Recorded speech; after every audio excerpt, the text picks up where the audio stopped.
Hello, today we get to make some chicken fried rice using the few ingredients we have here.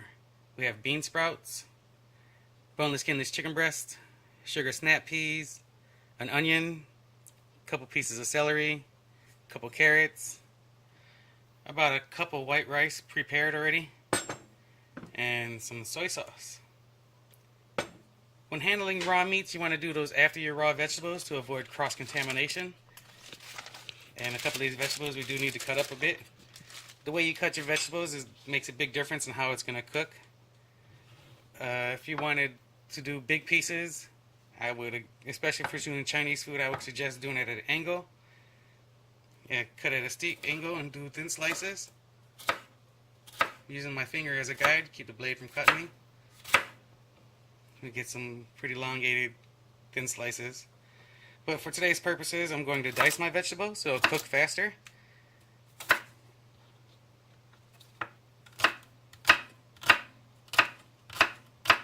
Giving me a bunch of little pieces of celery. Having a sharp knife makes this a lot easier.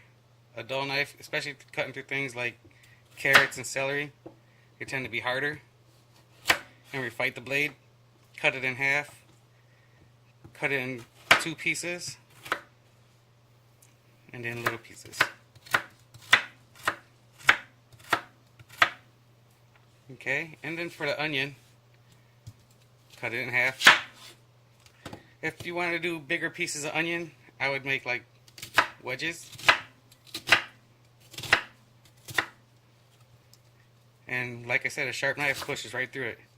Then you get your sizable squares, which you'll be able to see in the fried rice after it's done cooking. For the chicken, we have to use a separate cutting board.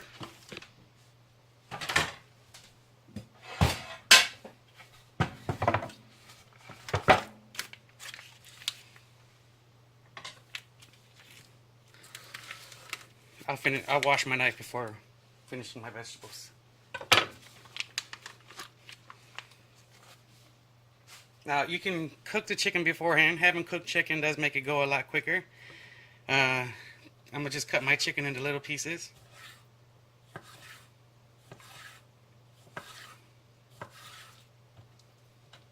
And then I didn't make it through the skin there. See, my knife isn't sharp enough. You can make that in half and then cut into little pieces.